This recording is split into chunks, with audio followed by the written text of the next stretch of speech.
lulupig, di ka pasisiin sa dagat at bundok, sa simoy at sa langit mong bughaw. May dilagang tula at awit sa paglayang minamahal, ang kislap ng watawat mo'y tagumpay na nagniningning. Ang bituin at araw niya kailan pa may di magdidilim, lupa ng araw ng walhati pagsinta, buhay langit sa piling mo. Aming ligaya na pag may mga api ang mamatay ng dahil sa'yo. The time now is 0200 UTC. Please stand by for our broadcast in English. This is the English service of Radio Pilipinas of the Philippine Broadcasting Service. We are reaching you on the following shortwave frequencies: 15.640 megahertz and 17.820 megahertz. From Manila, Philippines, this is Radio Pilipinas, the voice of the Philippines.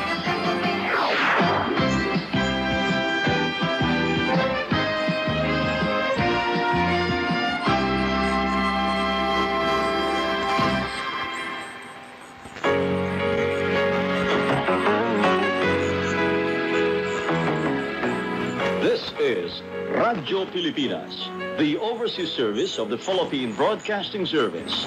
PBS Radio Pilipinas, reaching you from Manila, Philippines.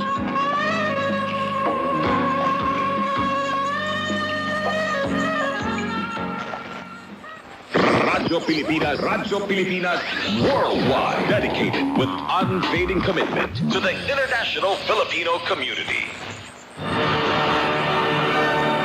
From the Presidential Palace, Manila, Dateline, Malacanang.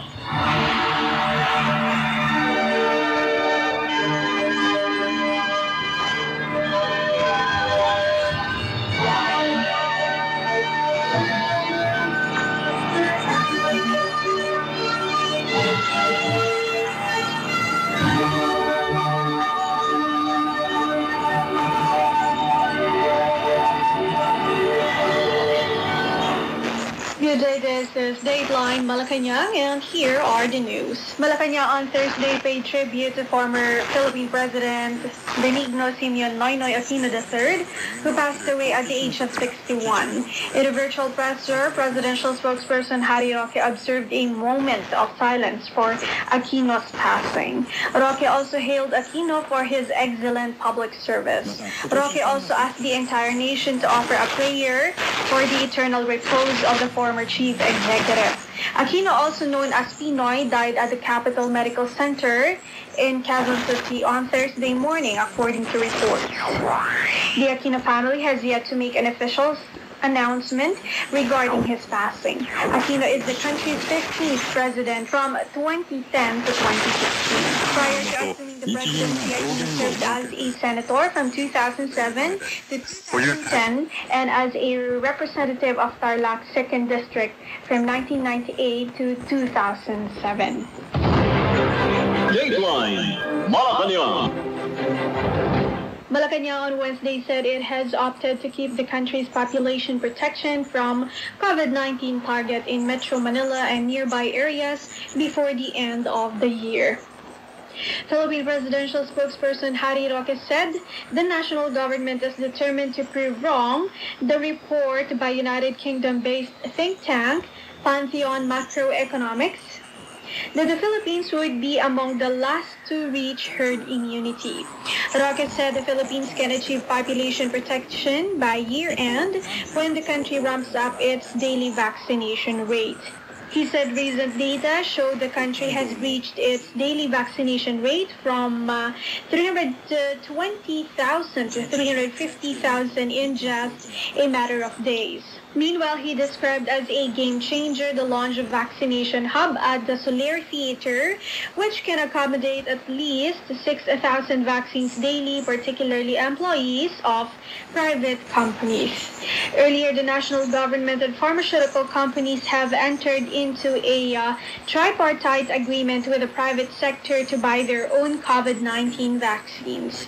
The Octa Research Group said the Philippines can achieve population protection before Christmas if the country increases vaccination to 350,000. Population protection is to vaccinate 40 to 50% of the population, especially in priority areas, according to the research group. As of June 19, the government has administered over 8 million doses of COVID-19 vaccines. Of this number, more than 2 million persons have been fully vaccinated. Dateline Malacanang. Malacanang on Wednesday allayed concerns over the delayed delivery of additional Sputnik V COVID-19 vaccines to the Philippines, noting that delaying its second dose could actually increase efficacy. Presidential spokesperson Harry Roque made this statement after vaccine czar Carlito Galvez Jr. said the delivery of 50,000 doses of Sputnik V this month has been delayed. The current interval between the first and second doses for the Russian-made vaccine is 21 days, the shortest among all adenovirus vector vaccines allowed for emergency use. In a statement posted on Sputnik V's website, Gamaleya National Research Center of Epidemiology and Microbiology Director Alexander Ginsberg said the interval between the first and second doses can be extended from 21 days to 3 months. Galvez earlier announced that the delay in the arrival of Sputnik V vaccines was due to ongoing upgrades and developments. The Sputnik V jabs were supposed to be used as a second dose of individuals who have been vaccinated early this month. The FDA has granted Sputnik V an emergency use authorization, or EUA, last March 19. To date, the FDA has granted EUA to 8 COVID-19 vaccine brands, namely Pfizer-BioNTech, Oxford AstraZeneca, Sinovac, Sputnik V, Johnson, Covaxin, Moderna, and Sinopharm. The country has so far secured over 14 million doses of coronavirus vaccines, of which 180,000 are Sputnik V jabs. Dateline Malacanang. Top officials dealing with the Philippines coronavirus disease or COVID-19 response received on Thursday additional 2 million doses of Sinovac, which is seen to boost the national government's free vaccination program.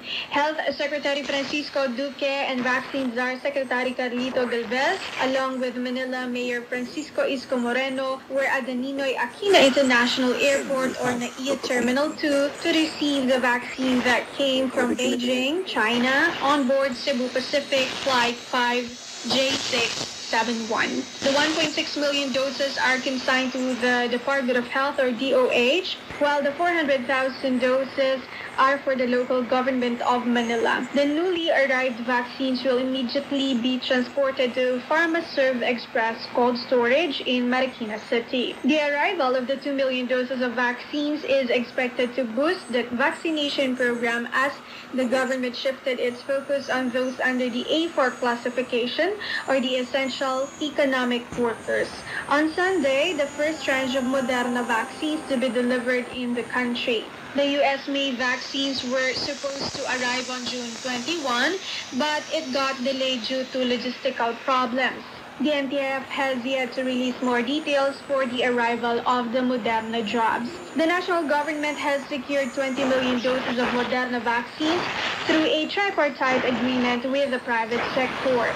Of the supply, 13 million doses were purchased by the government, while 7 million were brought by the private sector. Once the Sinovac and Moderna deliveries are completed, it will raise the country's total supply of COVID-19 vaccines to 16,455,870 doses. Dateline Malacanang. Amid the emergency emergence of the so-called Delta Plus variant, the country's vaccine expert panel assured Wednesday the public that all vaccines that are available in the country could ward off any severe forms of coronavirus disease or COVID-19, even with variants.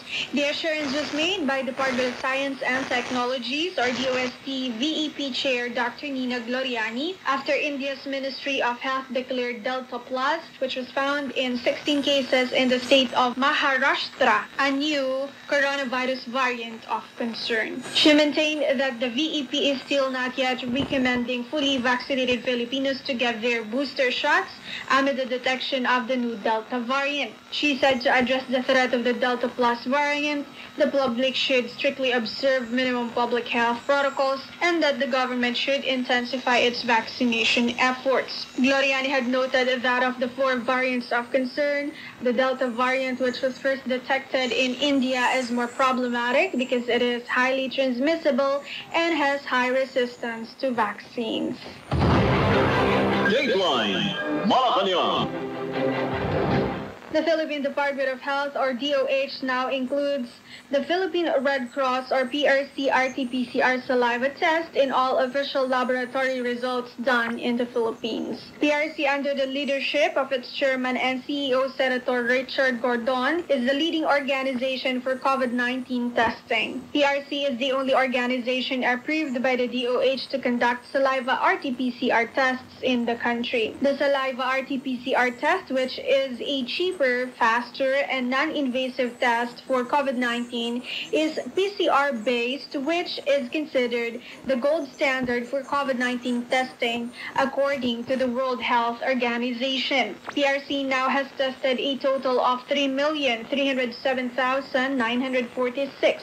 That makes up 23% of the total tests done nationwide, while Detoxicare and RITM only tested 831,191 and 534,472 respectively. PRC also partnered with the different shopping malls through its drive-through collection sites to make it accessible to more people who want to get tested for COVID-19. Gordon also said they now have a total of 13 molecular laboratories capable of testing 46,000 tests per day. He added that as they expand their testing capacity, PRC will soon establish a new molecular laboratory in Cotabato to serve the city and its nearby provinces. Gordon explained that the more people we test, the faster we can beat the virus, and in this way, people can safely go back to work and to their schools and can open up the economy. The PRC Molecular Laboratory in Subic recently celebrated its first anniversary, where Chairman Gordon and other PRC officials attended virtually to show their support. Dateline Malacanang. Israeli health experts have advised Philippine COVID-19 task force officials to set up centralized vaccine storage hubs that will cater to both urban and far-flung areas, considering the archipelagic composition of the country. In a meeting with the Israeli health experts who arrived in the Philippines to share their success story, the group also emphasized the need to develop a smaller packaging for the vaccines, as it noted that vaccines are more secure and less prone to shaking with the smaller packaging they use. Adam Siegel, Logistics and Operations Manager of Salomon Levitt and Alstein Limited, said the use of smaller packaging for vaccines was proven effective by the Israeli Ministry of Health. Health Undersecretary Mirna Kabotahe requested the Israeli team to provide samples of their vials so that it will be easier for the Philippines to reproduce them. During the discussion, the Israeli health experts also stressed the importance of effective management of COVID-19 data. The Israeli experts then explained how they developed and managed their vaccination data system. According to Daphna Siegel, the Israeli government uses a data-based approach when making decisions related to their vaccination program. One key feature of the Israeli vaccine information system is their use of a traffic light model. Through this approach, Israeli authorities are able to identify cities or areas that warrant immediate action. For his part, Department of Information and Communications Technology Edmond Chua said they already established a data warehouse to capture information related to the vaccine supply chain and then process them to make crucial day-to-day decisions. Chua noted the local government units' lack of resources remains the biggest challenge for data management in the vaccination program. To address this situation, he said that the ICT has designated LGUs as the data owner of their vaccination records. This means the LGUs are accountable in submitting accurate information based on their vaccination records. The NTF COVID-19 has also developed an application that will ensure transparency and accountability in submitting data to the National Vaccination Operations Center, or NVOC, or NVOC. Health Undersecretary Maria Carolina Vidal Taino noted that the meeting with the Israeli health experts will help the government further improve the implementation of its vaccine rollout. Vidal Taino said they will consider the 4 success factors of Israel on vaccine distribution. First, the availability of trained human resources and the availability of infrastructure. Second, the small batch packaging, which they are very interested in. Third, the high usage rate and minimal waste. And lastly, the adequate preparation for the storage capacity and the outstanding cold chain distribution. Dateline, Malacanang. The government is crafting guidelines for giving priority to overseas Filipino workers, or OFWs, to be inoculated with vaccines preferred by host countries. Philippine Overseas Employment Administration, or POEA, Administrator Bernard Olalia said they are currently discussing matters with other government agencies and stakeholders on providing vaccines that are favored by host countries to migrant workers who are scheduled to leave soon. He added that they are also coordinating with the local government units, or LGUs, regarding the measure. Olalia added that since OFWs have been included in the A1 list, they can go to the vaccination sites of their LGUs as walk-ins. Olalia added that they also continue to talk with labor officials of countries regarding their vaccine requirements. Reports said host countries prefer migrant workers who have been inoculated with Western-made jabs such as AstraZeneca, Pfizer, Moderna, and Johnson & Johnson. Dateline, Malacanang. Philippine Foreign Affairs Undersecretary Sara Lu Ariola said Wednesday that 2 repatriation flights from the United Arab Emirates are scheduled on June 30 and July 17.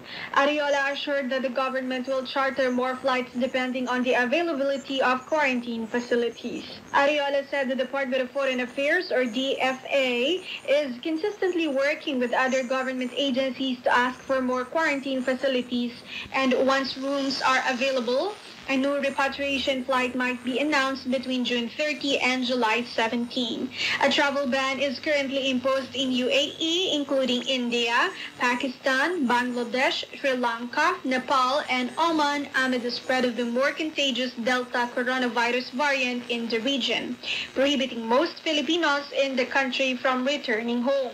Some OFWs have already taken to social media their appeal to lift the suspension, as many of them are now burdened with rebooking fees and expired visas. For those stranded, Ariola said they may also avail of the repatriation program being offered by the nearest embassy or consulates.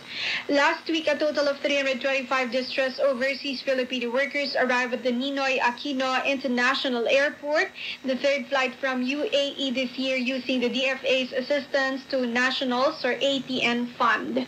The recent batch included 88 pregnant distressed overseas Filipinos. Upon arrival, all repatriates undergo stringent facility-based quarantine provided by the Philippine government in conformity with the health protocol set by the Department of Health, or DOH, Bureau of Quarantine, or BOQ, and shall be subjected to reverse transcription polymerase chain reaction test for COVID-19. Dateline, Malacanang. Saudi Arabia is all praises for Filipino healthcare workers in the country for their excellence and professionalism. This was the remark made by Presidential Assistant on Foreign Affairs, or PAFA, and Special Envoy to the Kingdom of Saudi Arabia, Robert Borge, as more countries are seeking for exemptions on the deployment cap on Filipino medical professionals, particularly nurses. Borge said Saudi Arabia has yet to request for an exemption of the cap similar to what has been granted to the United Kingdom or UK. He noted that KSA is aware that the Philippines also needed their healthcare workers to boost the country's workforce amid the COVID-19 pandemic. Borges said Saudi Arabia also acknowledged that Filipino healthcare workers have played a huge part in caring for the health and welfare of their people. Earlier, the Interagency Task Force for the Management of Emerging Infectious Diseases, or IATF-EID, increased the annual cap on the deployment of healthcare workers abroad from 5,000 to 6,500. The IATF-EID said the cap was needed due to the demand for healthcare workers abroad amid the health crisis. Besides UK, more countries have reportedly requested an increase in the deployment of healthcare workers. Dateline Malacanang. Barely 3 weeks before the current school year ends, the Philippine Department of Education, or DepEd, on Wednesday revealed the 3 possible school opening dates for the upcoming school year. DepEd, in a statement, said they are proposing among either August 23, 2021, September 6, 2021, or September 13, 2021. The last day for the current school year 2021-2022 will be on July 10 based on the adjusted school calendar of DepEd. DepEd said they will release the final school calendar for school year 2021 to 2022 once they get the final approval of the President. As decided by the President, the conduct of limited face-to-face classes in low-risk areas are recommended by DepEd remains postponed as of now. To ensure learning continuity, DepEd said that it will continue the implementation of enhanced blended learning. As it prepares for the opening of a new school year, DepEd said that efforts towards the pivot for quality education continues. During a virtual press briefing, DepEd Undersecretary for Curriculum and Instruction, Diosdado San Antonio, said that concerned units of the agency are reviewing the K-12 curriculum. Citing initial results, San Antonio said that the curriculum review has actually shown that curriculum standards, performance, and context standards in the Philippines are comparable with those standards of any other country around the world. However, San Antonio said that DepEd also discovered that the curriculum, especially the intended one, is really congested, and it really demands that they decongest the curriculum and pay attention to most essential competencies. DepEd said that the latest version of the curriculum, initially called the 2022 version of K-12 curriculum, will be ready by the end of this year. As part of the school opening preparations, DepEd conducted the early registration last March to May. According to Undersecretary for Planning, Human Resource, and Organization Development, Jesus Mateo, there are 4.5 million incoming kinder, grades 1, 7, and 11 learners who are already registered for the upcoming school year of June 2021. This, he noted, is higher compared to previous early registration in school year 2020 to 2021. Mateo said that for the rest of the grade levels, there will be an enrollment period. The schedule, however, will depend on the approved date of school opening for school year 2021 to 2022. Meanwhile, Education Secretary Leonor Briones said that DepEd continues to prepare for the school opening because education should continue even during emergencies such as the ongoing coronavirus disease or COVID-19 pandemic. Last school year, DepEd also gave the President 3 choices for school opening: August 24, September 7, and October 5. President Duterte closed the latest date that classes in public schools nationwide started on October 5, wherein students learned lessons at home using multiple learning delivery modalities such as modular or printed and offline, online learning, television and radio-based instruction, and blended learning, a combination of 2 or more learning delivery modes. Dateline Malacanang. The Commission on Elections, or COMELEC, will begin the overseas internet voting test runs next month. Philippine Commissioner Rowena Guanzon, Commissioner in charge for overseas voting, in a statement said this exploratory test use of a mobile app for overseas voters is groundbreaking, and the results will have a significant and valuable impact on how elections may be conducted in the future. The poll body on June 21 signed the Memoranda of Agreement with two internet voting solutions providers in preparation for the conduct of live test runs of the internet voting systems. The internet voting test runs form part of the Commission's exploratory study of the internet-based technologies for possible use in internet voting. The COMELEC said the test run is the third phase of the implementation plan, which will involve the actual test voting activity. The COMELEC said those interested in becoming voters for the test run may sign up until June 25. OFOV Director Sonia Beawi Lozada called on registered overseas voters who have active and complete voter registration record to sign up and be part of this important activity. Commissioner Antonio Co Jr., Vice CIC for Overseas Voting, signed on behalf of COMELEC Executive Director Bartolome Sino Cruz Jr., Ryan Earl Saw of Indra Sistemas, and Henry Tan Sim of VOATS, signed as representatives of the solutions providers. Due to conflict of schedules, Smartmatic will sign the MOA on a later date. The first and second phases, which involve preparation and presentation, were completed in the last quarter of 2020 and the first quarter of 2021, respectively. The fourth and last phase will be the evaluation phase, which pertains to the post-election assessment activity to document all stakeholders' observations, user experience, feedback, comments, and such other matters. Republic Act number 9189, or the Overseas Voting Act, authorizes the COMELEC to explore internet-based technologies for overseas voting. Dateline Malacanang. The Australian government has donated some 2.7 million pesos worth of information technology, or IT, and multimedia equipment to the Armed Forces of the Philippines, or AFP. The donation was coursed under the mutually agreed Australia-Philippines Enhanced Defense Cooperation Program.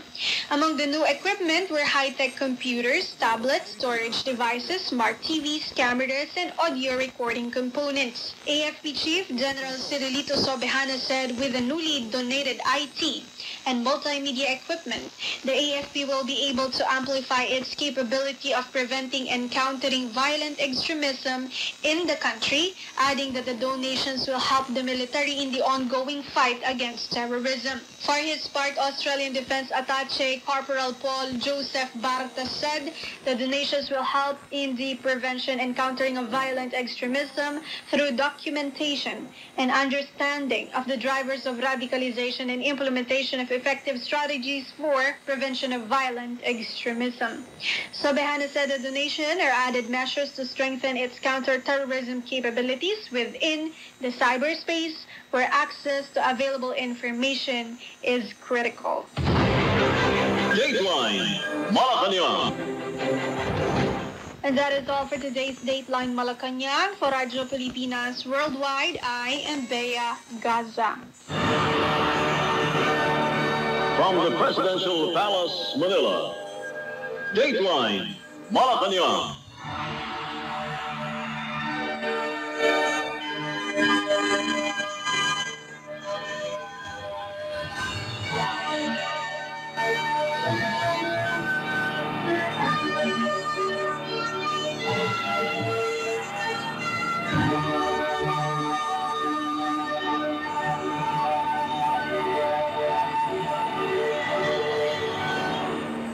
Reaching Filipinos a mile a minute to provide real news and information.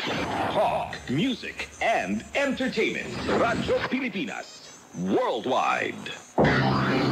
This is the Philippine News Agency Newsroom, a roundup of Philippine news stories of the day.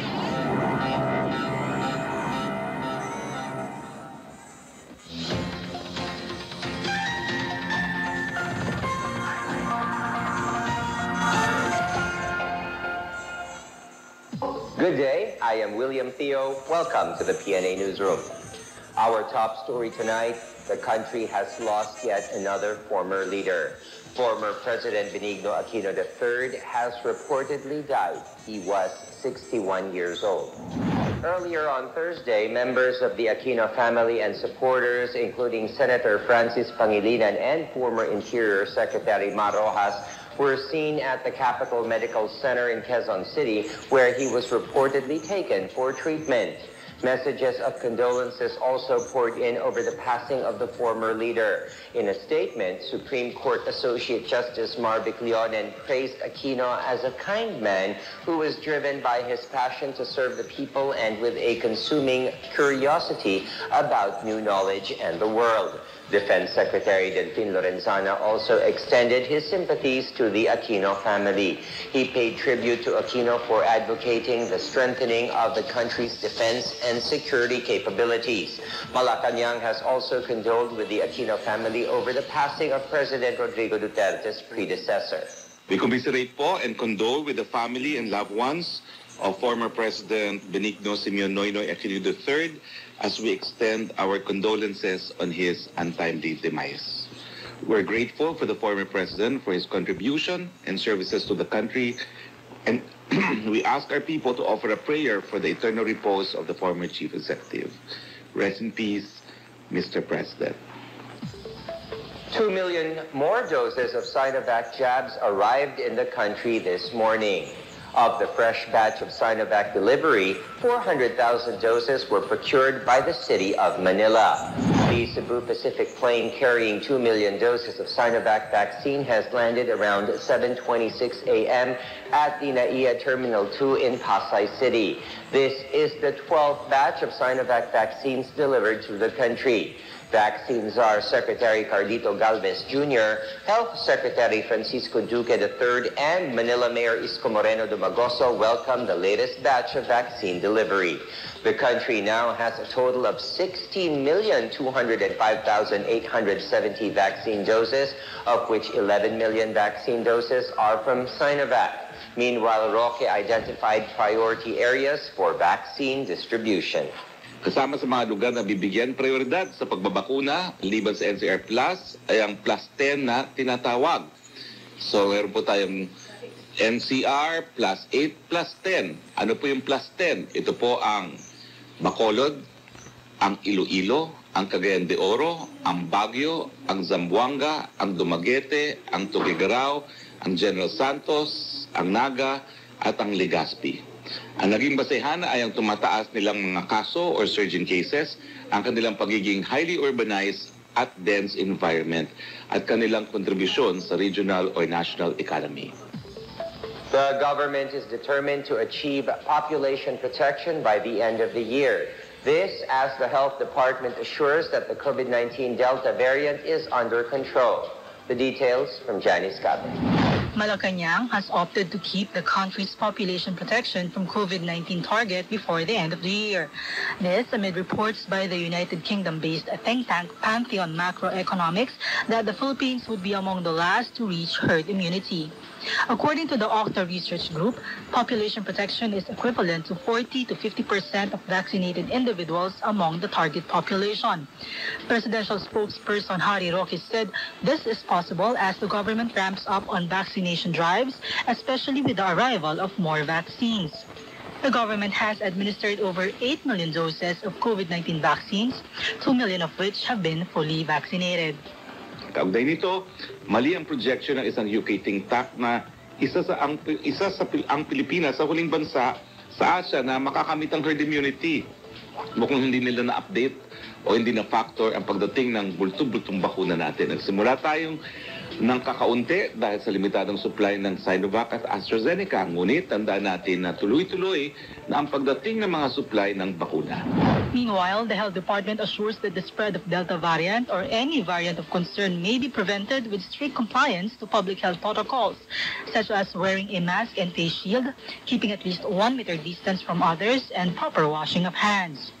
Health experts also say that getting 2 doses of the COVID-19 vaccine is strongly protective against the highly transmissible Delta variant.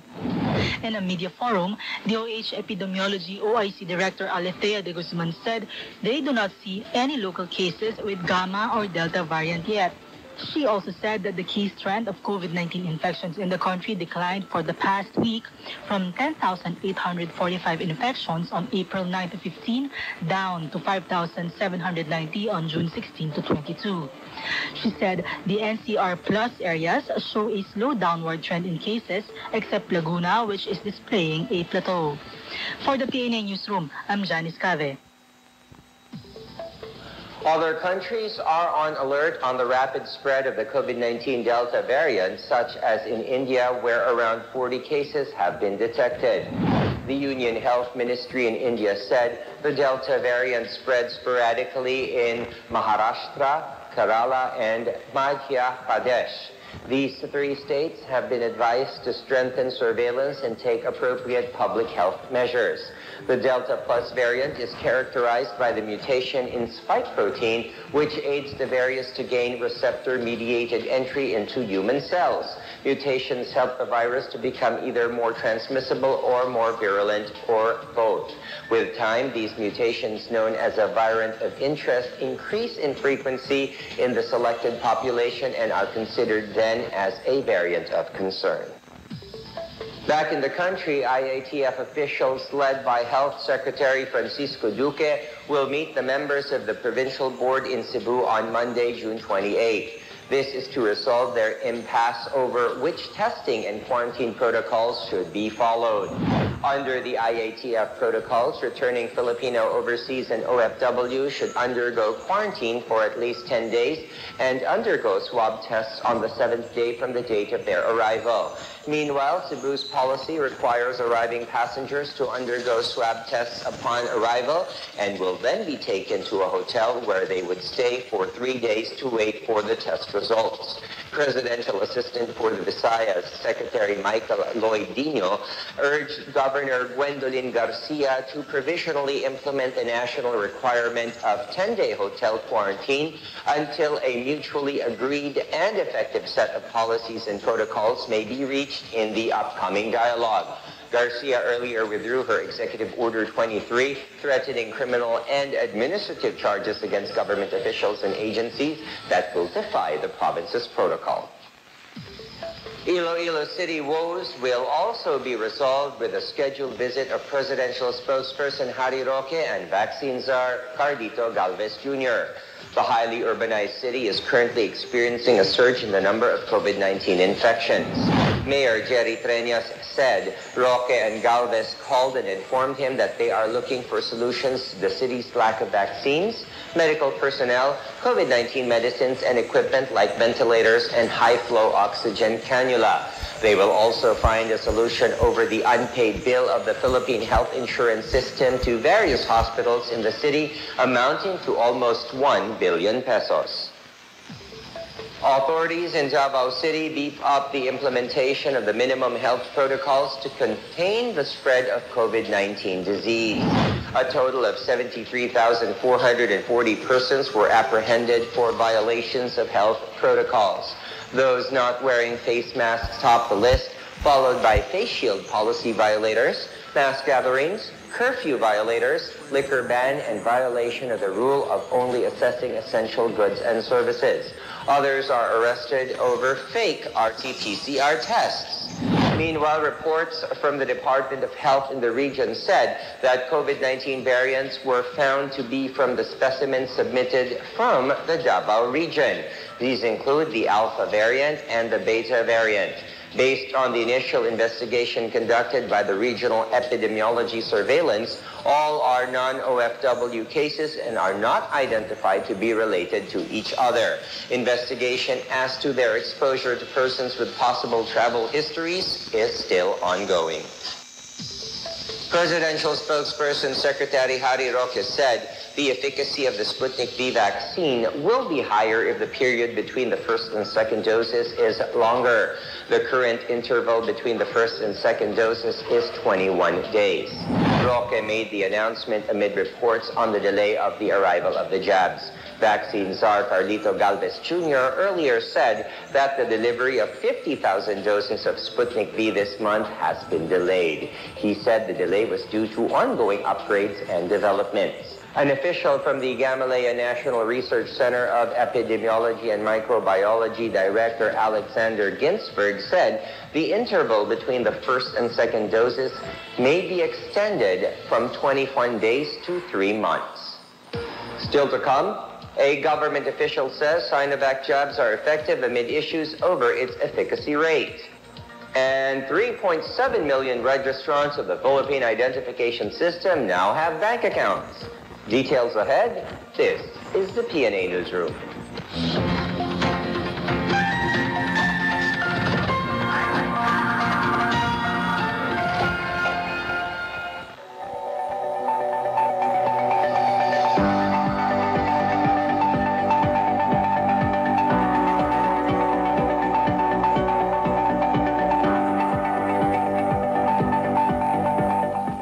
More Sinovac jabs arrive in Zamboanga, Bicol, and Negros Occidental.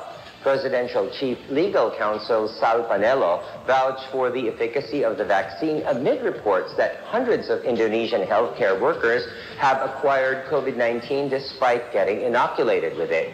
About 35,000 doses of Sinovac arrived in Zamboanga City. This is intended for the first and second doses healthcare workers and frontliners, as well as senior citizens and persons with comorbidities. The city government has received a total of 326,200 doses of vaccines consisting of the following: Sinovac, AstraZeneca, Sputnik V, and Pfizer. Meanwhile, the Bicol region also ramps up its inoculation drive, especially with the arrival of some 19,680 doses of the Sinovac vaccine. The jabs arrived at the Legazpi City Airport and were immediately brought to the DOH storage facility for inventory.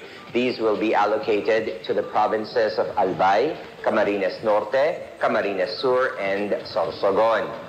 And in Negros Occidental, a fresh batch of 25,000 vials of Sinovac jabs arrived, of which 15,000 vials were received by the Bacolod City Health Office and the Emergency Operations Center, while the 10,000 vials were delivered to the Provincial Health Office.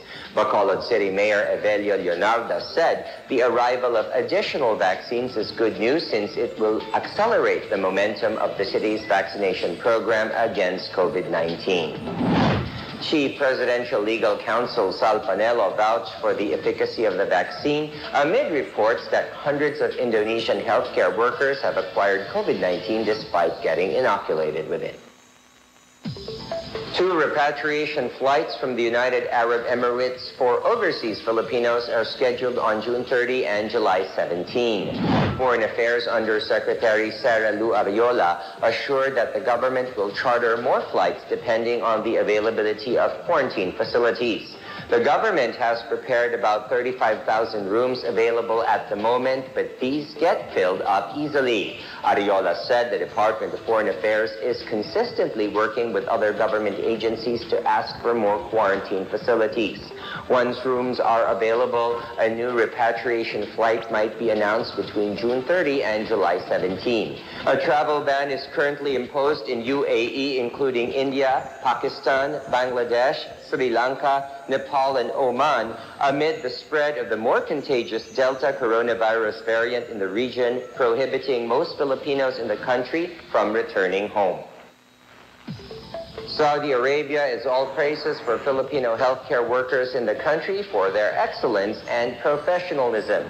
This was the remark made by Presidential Assistant on Foreign Affairs and Special Envoy to the Kingdom of Saudi Arabia, Robert Borge.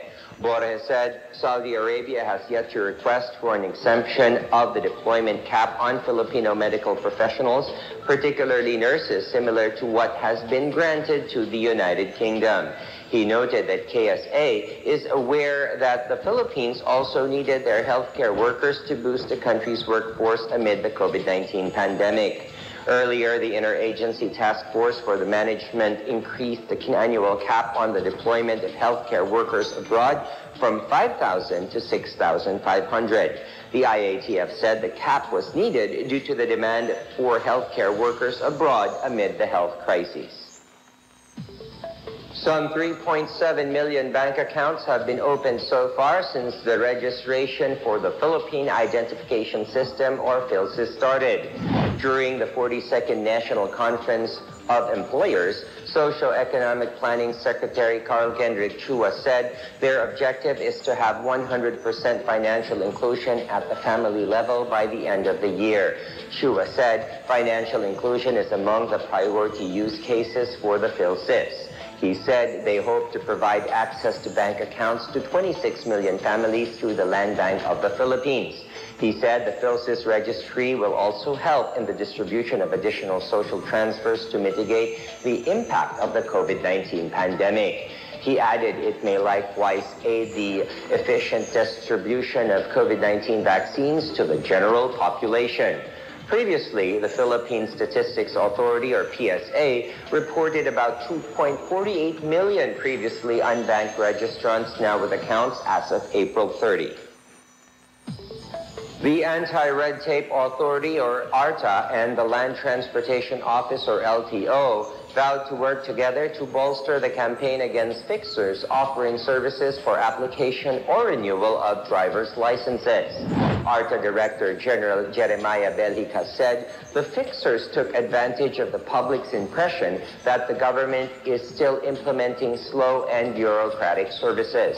He said they are particularly intensifying the LTO's anti-fixer operations along the stretch of East Avenue in Quezon City that has long been a hotspot of fixers. LTO Assistant Secretary Edgar Galvante said they will maintain fast and efficient processing of the driver's license application. He urged the public not to patronize fixers and instead report these illegal activities to the authorities. He said drivers who will be caught using fake licenses will be banned from applying for official driver's license for at least 2 years. Galvante assured that they will continue to work together with ARTA to rid the area of fixers.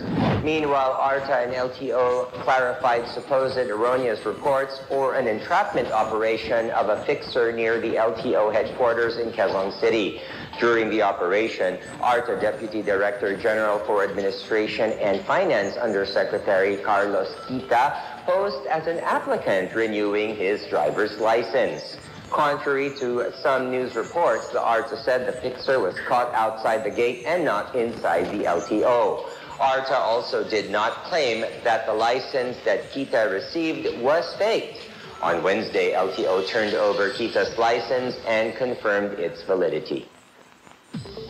Our group on Wednesday conducted a caravan seeking to extend the term of the Bangsamoro Transition Authority, or BTA. Members of the Bangsamoro People's Coalition for BTA Extension held a motorcade in Quiapo, Manila, and staged a peaceful rally at the Batasang Pambansa in Quezon City. In a statement, the group urged lawmakers to extend the term of the BTA from 2022 to 2025. It also called on President Rodrigo Duterte to certify the bill extending the transition period to 2025 as urgent. It said extending transition will enable the national government to implement its commitments to the Moro Islamic Liberation Front, or MILF, specifically those under the normalization track of the Comprehensive Agreement on the Bangsamoro. It added that many are looking forward to the realization of these commitments, especially those benefiting from the gains of peace. The group also asked Congress to set first regular BARMM elections should be in 2025. Up next, another high-ranking official of the New People's Army surrenders in North Cotabato. And test before travel, a hospital offers discounted swab test fees for travelers. Back after a quick break, stay with the PNA Newsroom.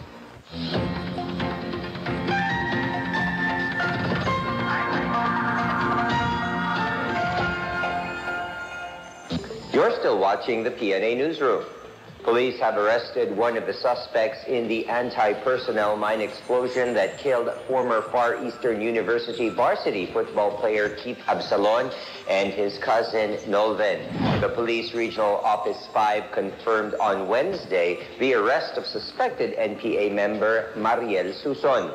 She was charged with 2 counts of murder, 2 counts of frustrated murder, violation of international humanitarian law, and violation of the Comprehensive Firearms and Ammunition Regulation Act. Masbate Police Provincial Director Colonel Juris Cantoria said Suson was arrested for a separate murder case filed before the Regional Trial Court Branch 45 in Masbate City. She and 8 other NPA members were accused of allegedly killing Reynerio Villamor in Masbate City on April 22nd this year. Investigators said the suspect is a daughter of Rogelio Suson, secretary of the NPA Larangan II of the Communist Bicol Regional Party Committee.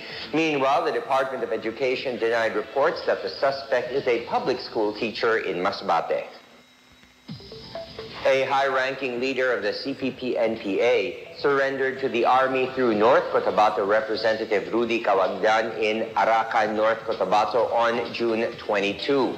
Pedro Peter Arnado, chairperson of Kilusang Magbubukid ng Pilipinas or KMP Southern Mindanao Regional Committee, cited physical exhaustion, weakened party leadership, and weakening of mass bases for his return to the fold of the law. During his presentation to the media on Wednesday, Arnado recalled that when then Davao City Mayor Rodrigo Duterte became president, they were told in a dialogue in May 2016 to return to the government. He also cited the neutralization of other high-profile cadres, false promises of the communist movement, and their isolation from their family as reasons for his surrender. Arnado also admitted that the Ending Local Communist Armed Conflict program proves that the government is doing everything to help the poor.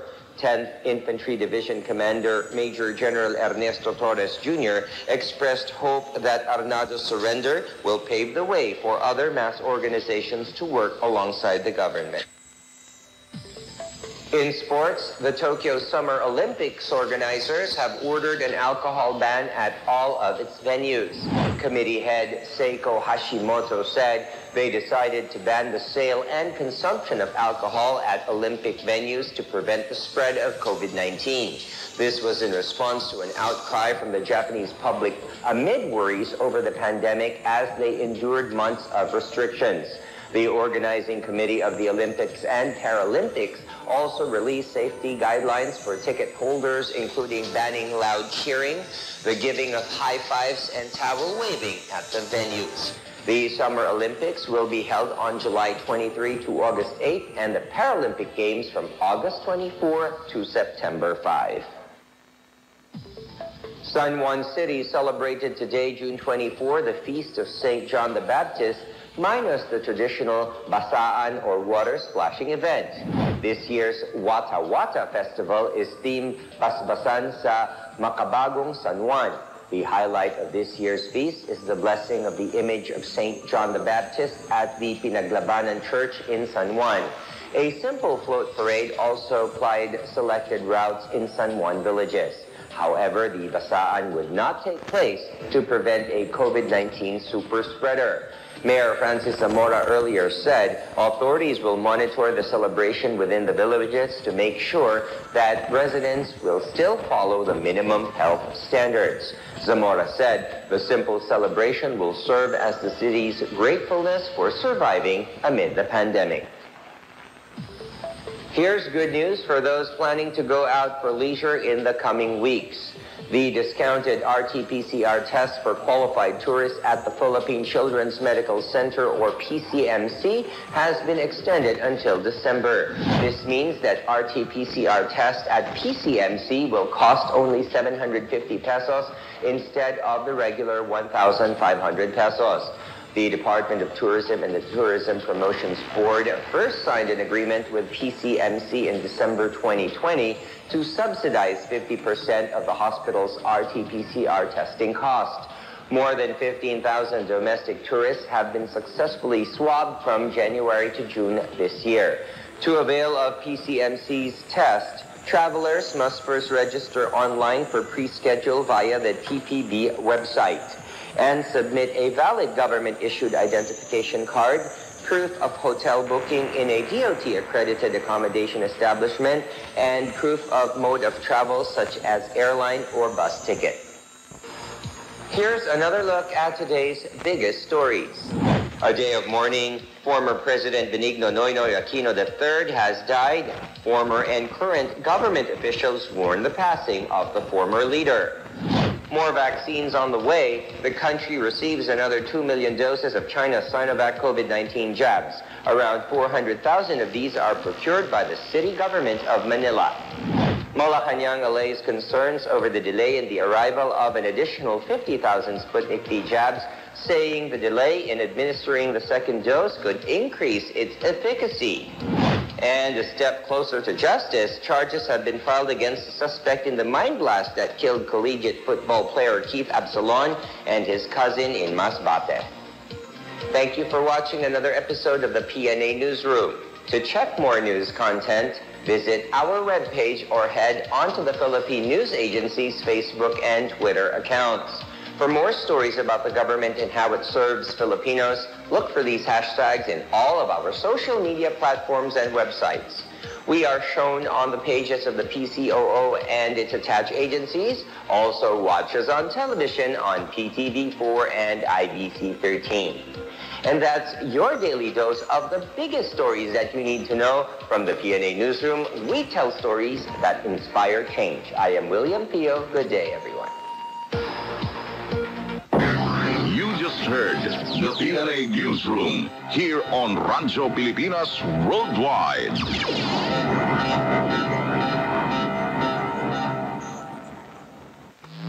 Upholding the nation's pride by bridging Filipinos all throughout the globe. We are Radyo Pilipinas. Radyo Pilipinas Worldwide.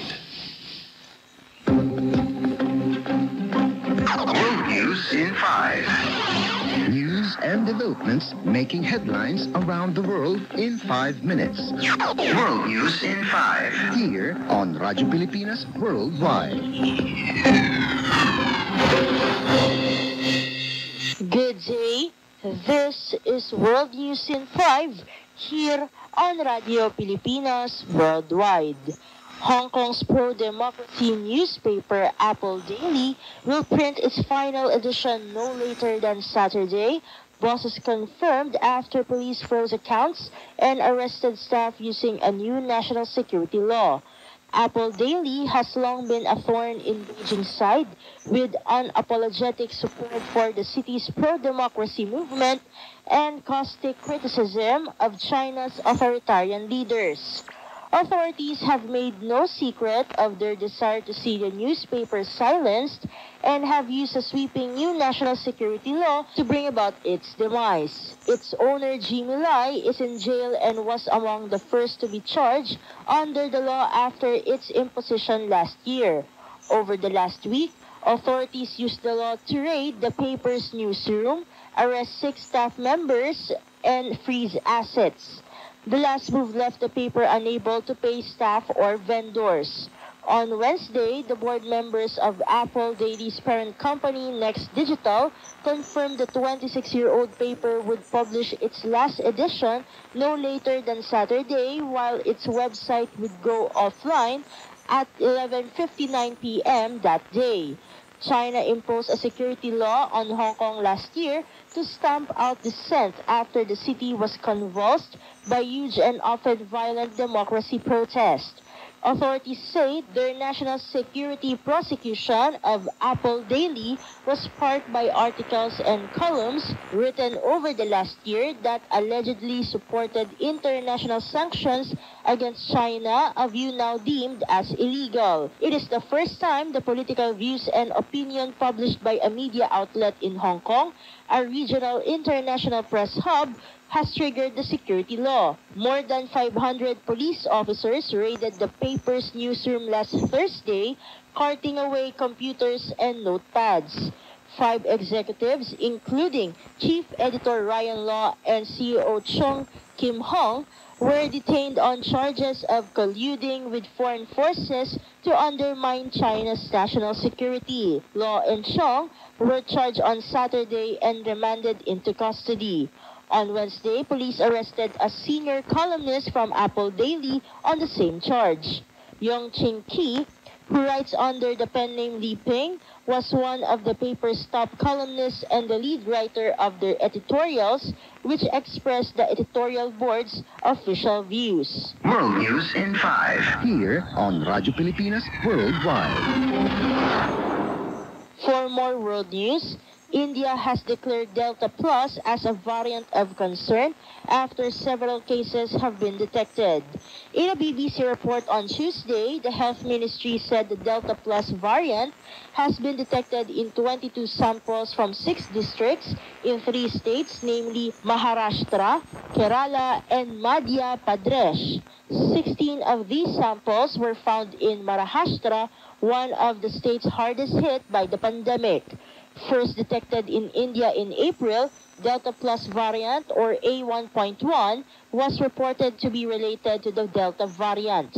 Studies showed that Delta Plus variant has increased transmissibility, binds more easily to lung cells, and is potentially resistant to monoclonal antibody response, according to the ministry. The Delta Plus variant has been detected in 9 other countries, including the United States, United Kingdom, Portugal, Switzerland, Japan, Poland, Nepal, Russia, and China. The ministry, meanwhile, has ordered the 3 states affected to immediately send adequate samples of positive persons to Indian SARS-CoV-2 Genomic Consortia so that the clinical epidemiological correlations can be made, according to a report from the Indian Express. World News in 5, here on Radyo Pilipinas Worldwide.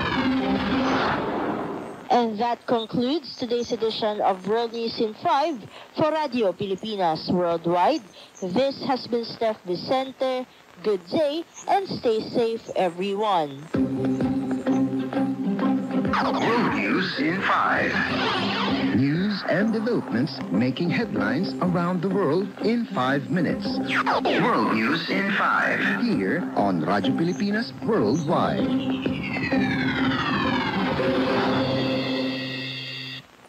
Sharing Filipino flavor on international radio. Radyo Pilipinas Worldwide. We invite you to make Philippines your travel destination, a place where you can find a world-renowned natural wonders, unique cuisine, and a lot of colorful festivals. Experience also the hospitality culture of Filipinos wherever destinations you go. However, in this new normal scenario, Philippine government puts premium on visitors' safety and health. Thus, health protocols and guidelines must be strictly followed on your every trip to the country to prevent the spread of COVID-19. So start planning now your trip for the best adventure you can get. But please, stay safe.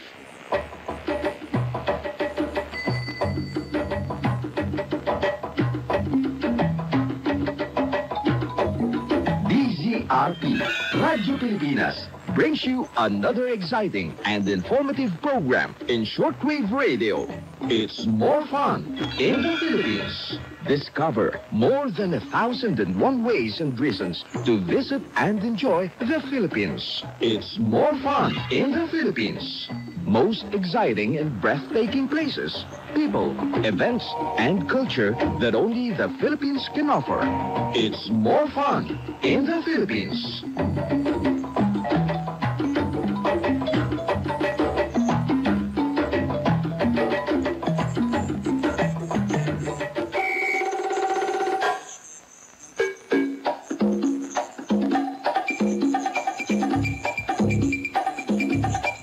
DZRP Radyo Pilipinas brings you another exciting and informative program in shortwave radio. It's more fun in the Philippines. Sit back and enjoy a 25-minute adventure ride to the Philippines' most exciting people, places, culture, and events that only the Philippines can offer. Discover 1,001 ways of enjoying the Philippines and realize why it's more fun in the Philippines. Welcome, friends and listeners of Radyo Pilipinas. This is your host, Leo Magpayo. Before we begin, let's listen to a song related to our destination for today.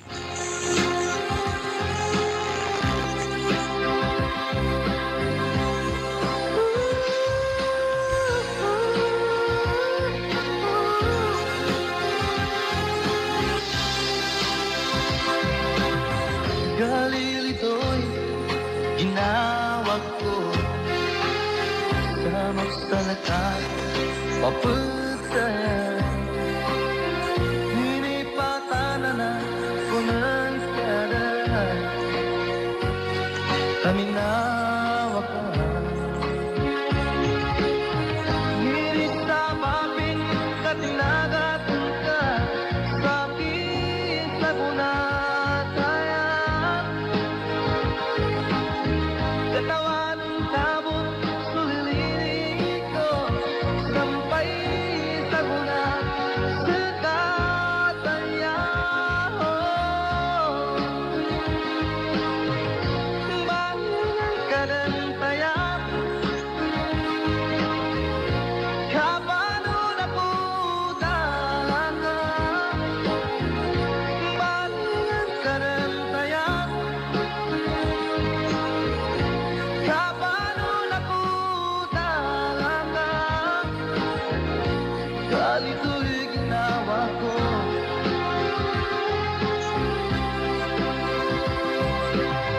Minto ka din ang kadangagada.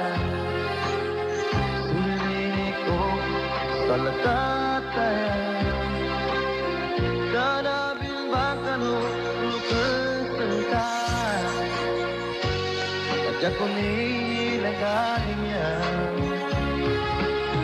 Ngirit sa babin sa tinagatan ka sa aking sagunatayan. Katawan ng kabon, sulilinig ko, sampay sa gunat, sa katayan.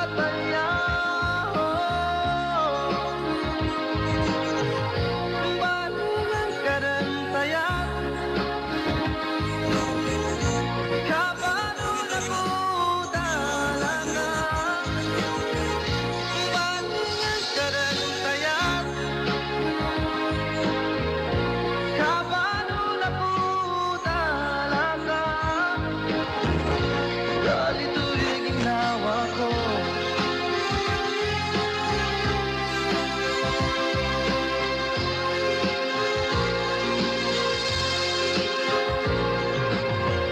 If you're wondering what song that was, it's entitled Embalingan Kadentayan, written and performed by the Khomeini Group from Cotabato, a city east of our destination for today, as we will be taking you to an informative tour to the province of Maguindanao.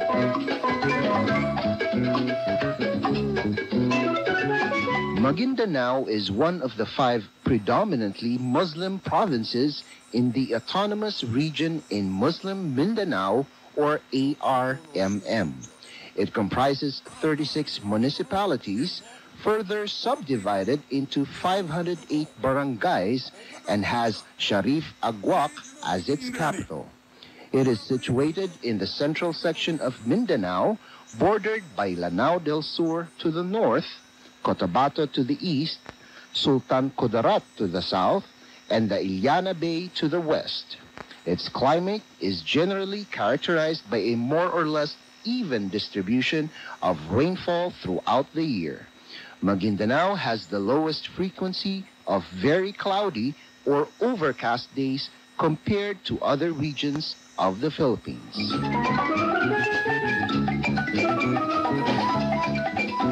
The name Maguindanao means people of the flood plain.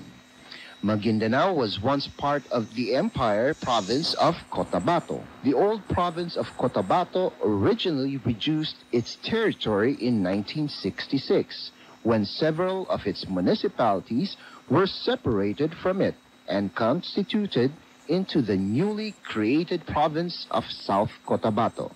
In 1973, however, then Philippine President Ferdinand Marcos again divided the province through Presidential Decree 341, and thus the birth of three more provinces, namely North Cotabato, Sultan Kudarat, and the province of Maguindanao.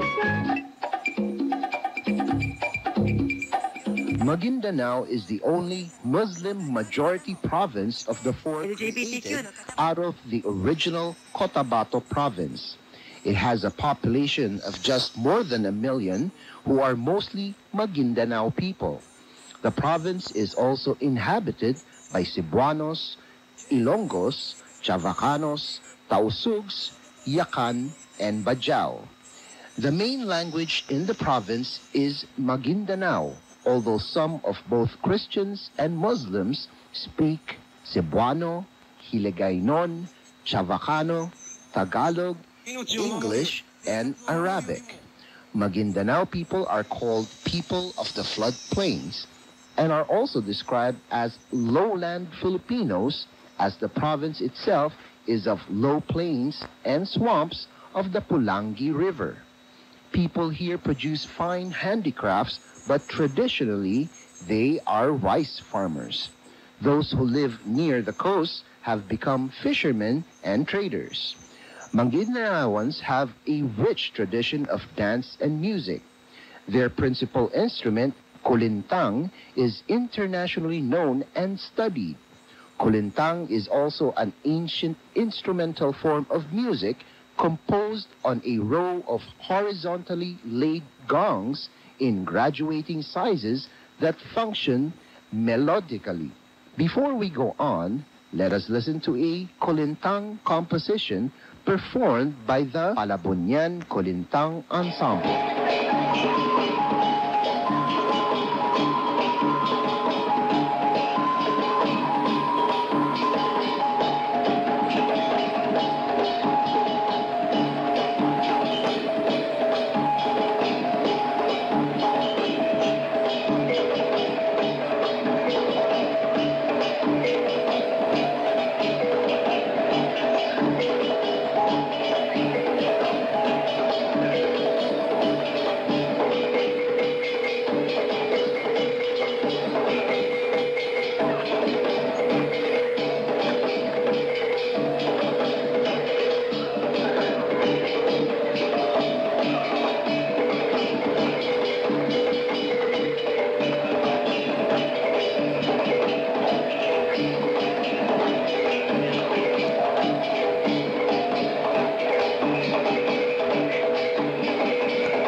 You just heard a kulintang music in the form of Palabunyan, an ensemble of loud-sounding instruments, and is the most widely performed instrument in the Maguindanao region. Performed by the Palabunyan Kulintang Ensemble, led by Kulintang Master himself, Danongan Kalanduyan. Now back to its more fun in the Philippines, destination Maguindanao. Maguindanao has many natural attractions and tourism sites to offer. With its countryside scenery and rich culture, you surely would not want to miss a trip in this province. The Marine Sanctuary in Parang, Maguindanao will definitely leave you awe-stricken with its beauty. The sight of exotic and multicolored fish, corals, and other aquatic species will relax your body as you go scuba diving in the area. If you are into architecture and designs, the Blue Mosque is the place to see. Admire its artistic interiors while at the same time getting close to the heart of the Islam tradition, as this is where they worship. It is a famous attraction in Parang along Narciso Highway. Mountain Biarong is, no doubt, the best place for mountaineering. Especially for the adventurers, enjoy the overlooking panoramic view of the Upi municipality once you get to the top. Never miss the sixth largest lake in the Philippines once you set foot in Maguindanao. The Lake Buluan offers the magnificent sight of the country's rich nature. Go boating, fishing, and relaxing, and enjoy the vicinity and the cool breeze of the place, and you will definitely forget the hassle of the urban life. The Ligawasan Marsh that lies in the Mindanao River Basin between Maguindanao and North Cotabato remains unexploited. It offers its natural charm and beauty with a great variety of aquatic wildlife to discover for yourself. Maguindanao has many food to offer that speaks for its culture, coming from its rich natural resources. Tinadtad is one of the famous delicacies in the province. It looks like crispy noodles shaped in a triangle. It is made of finely ground rice mixed with sugar and fried until a crisp golden brown. The taste, the general Filipino's top favorite viand with a twist of Maguindanaoan style, pastil is a steamed rice topped with shredded adobo chicken flakes wrapped with banana leaves. It is said that kumukunsi tastes like pancakes, although it is creamier and more flavorful. For a more adventurous taste, try this delicacy from Maguindanao. It is made of rice flour, sugar, and duck eggs fried in spiral shapes until golden brown.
Heard Sagayan na Dilabpet, a warrior dance and music in Mindanao performed by the Palubunyan Kulintang Ensemble.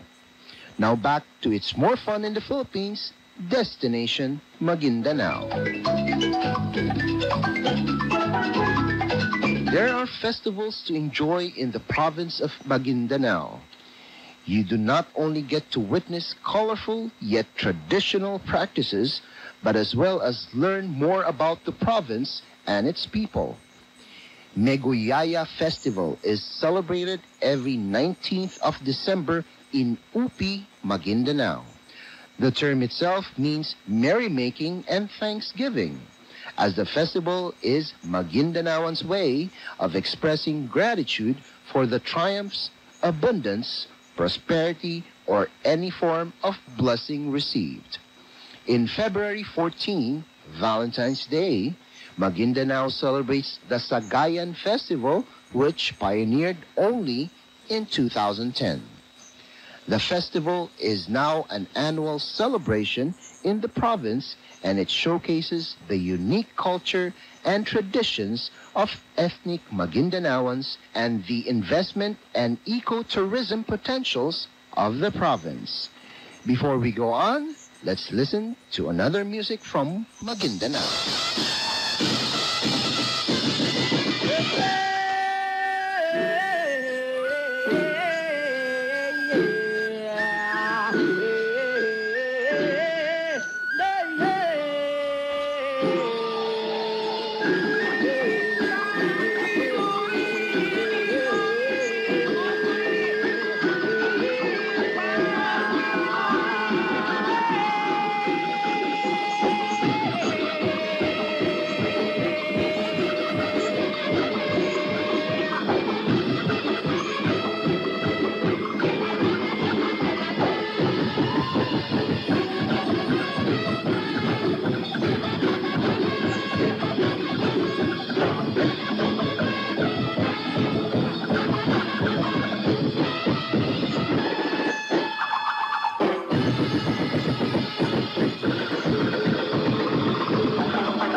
That's the Meguyaya Festival song of UPI, Maguindanao, used during the Aliwan Festival 2016 by Bernabe de la Fuente Senior High School. Before we conclude our program, for inquiries, comments, and suggestions, you can email us at dzrp.radiopilipinas@gmail.com. That's dzrp.radiopilipinas@gmail.com. You can also send us a text message at 0906-611-4952 and 0950-235-5097. Again, that's 0906-611-4952 and 0950-235-5097. Just type in DZRP space your full name space your location space and your message. Again, type in DZRP space your full name space your location space and your message. You can also like us on Facebook. Simply search for DZRP Radyo Pilipinas and post your comments. We will be waiting for your comments. We hope you enjoyed this edition of It's More Fun in the Philippines. I'm your host, Leo Mapayo, inviting you to come and visit Maguindanao and discover why it's more fun in the Philippines.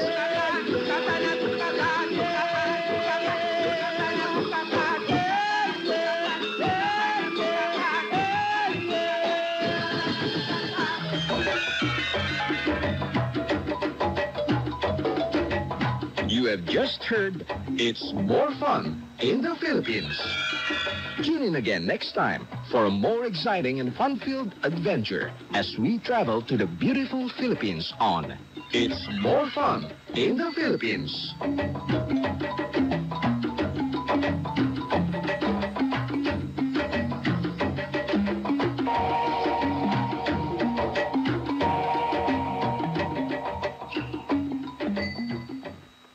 Embracing Filipinos abroad. We are Radyo Pilipinas worldwide.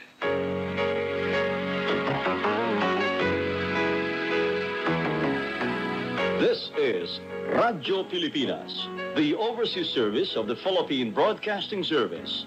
PBS Radyo Pilipinas, reaching you from Manila, Philippines.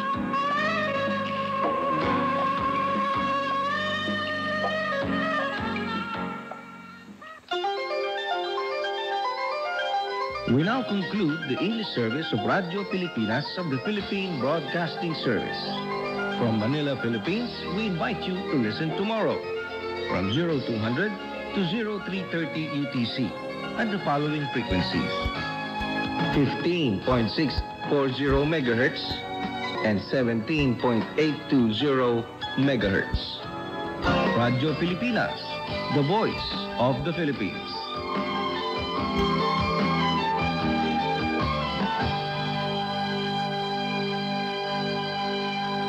Bayang magiliw, pelas ng silanganan, alab ng puso, sa dibdib mo'y buhay.